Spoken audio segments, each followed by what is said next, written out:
You know, during this making process, I asked my friends why I did this myself, and they said it was my own fault for liking this character, but I can't help it. Hello friends and enemies, I'm Darcy, and this is going to be about how I made my Lady Windmaster cosplay. So for context, I've been making my own cosplays since about 2022, and I've always wanted to enter a cosplay contest, but there weren't any characters that, one, had a complicated enough design to really show off all of my skills, and two, that I liked enough to justify spending that much time working on it. But enter the beautiful, perfect, gorgeous, amazing Shi Qingxuan. So if you clicked on this video, I'm assuming you already have at least some kind of idea of what Heaven Official's Blessing is, but it's a fantasy Danmei series, and my character, Shi Qingxuan, is the god of the wind. I already posted a couple of short making of videos on my TikTok, so if you want to see more of my cosplay stuff, here's my account. Anyways, on to the actual cosplay. So I'm primarily going off of this version from the manhwa, and this is her Lady Windmaster form. I started with getting fabrics. I wanted this whole outfit to have a very light, floaty feeling as I moved, because they're the Windmaster, and also they just have a very light and bubbly personality. The main pieces are made of this white chiffon, and I also found a really pretty ombre chiffon that I knew I wanted to incorporate somehow. For the skirt, I layered a printed organza and a satin because I loved the print of the organza, but it was way too lightweight to use on its own, so I just flatlined it.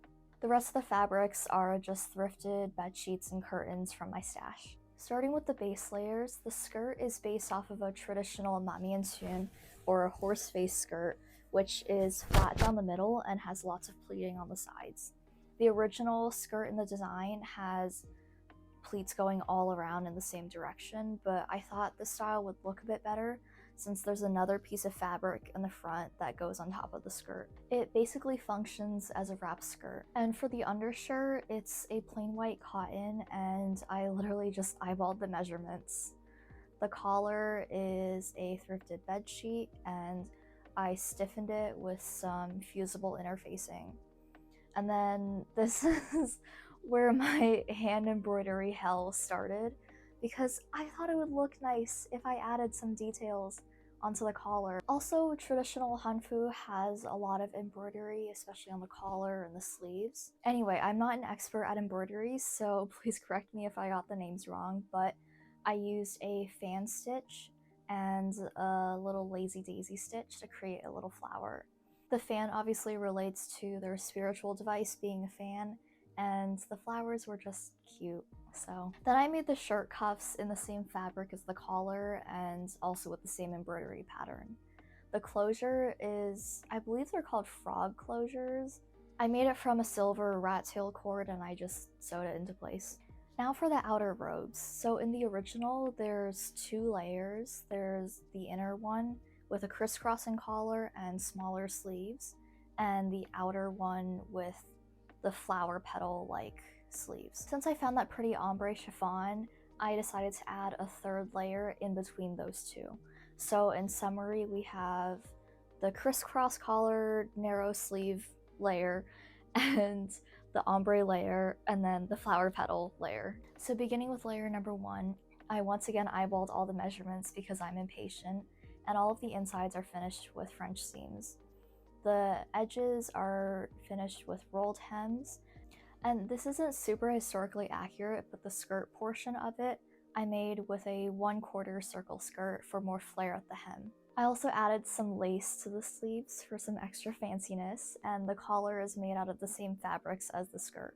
Okay, next up, the ombre layer, which is purely here for extra drama because I said so. Again, the pattern is pretty simple, it's all just rectangles, and I made sure that the top of the sleeves are white and it goes down into this mint color. I left the sleeve pieces open at the bottom since I thought that would look better as it moved through the air, and the collar is just a plain white fabric since it was only gonna show a little bit, so who cares? So I couldn't just leave the sleeves as is. No, I had to embroider them as well, of course. I drew out a design of auspicious clouds, which you see a lot in traditional Chinese art, and I embroidered it with tiny little chain stitches by hand onto this slippery chiffon fabric. I had the silver thread left over from my Huachong cosplay, so I figured I might as well use it up anyways.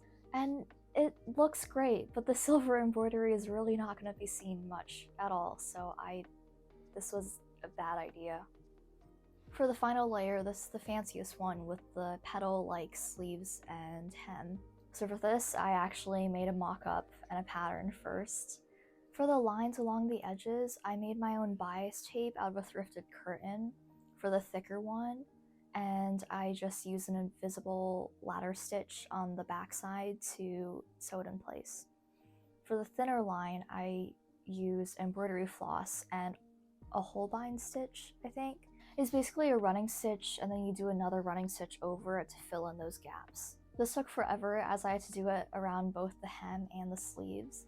And I also made my sleeves a bit longer than in the design, so they're about ankle length on mine. I also had to repeat the process for the little sleeve flounces, and if you look at the design, they seem to have some yellow or gold details on them, so I wondered for a bit what to do for that, but in the end I got some gold filigree bead caps, and I just flattened them with some pliers, and the gaps in the filigree allowed me to sew them on easily.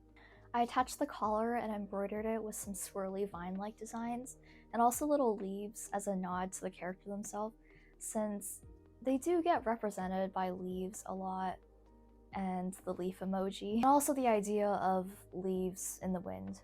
The bottom half is another quarter circle skirt, and the bias tape embroidery process repeated all over again, which was really fun. I really enjoyed that. The final details are the cording on the sleeves. So my mom has this book on traditional knots, and I liked the look of this one, but making it was a bit of a struggle. In the end, they're just tacked on, and on the back, they attach with a hook and eye and a clasp. Okay, that was a lot, but we're nearly there.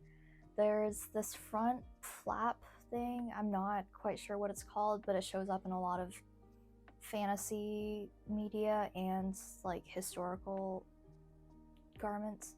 The design on it isn't super clear in the drawings, so I just drew it out myself in Procreate and transferred it to the fabric. I did the design in couching with a white embroidery floss. The edges are finished with piping that I made out of this white fuzzy yarn and a white cotton, and then a white organza. The large belt is patterned in the same way that you would with a waist cincher or a corset, which also isn't super accurate to traditional hanfu, but in the design it looks very nicely fitted around her body. It's stiffened with some interfacing and also finished with piping around the edges.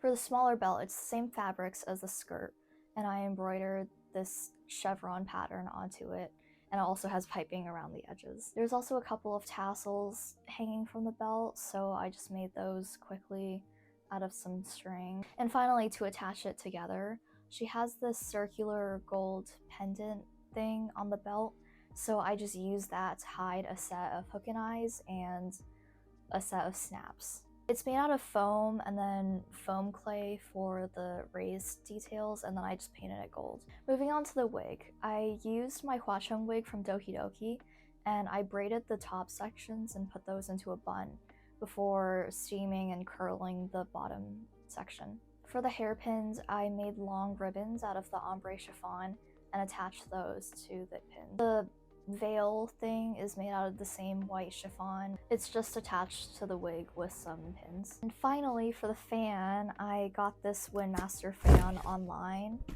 and I just really sloppily made the charm that hangs off the end. And that's pretty much it.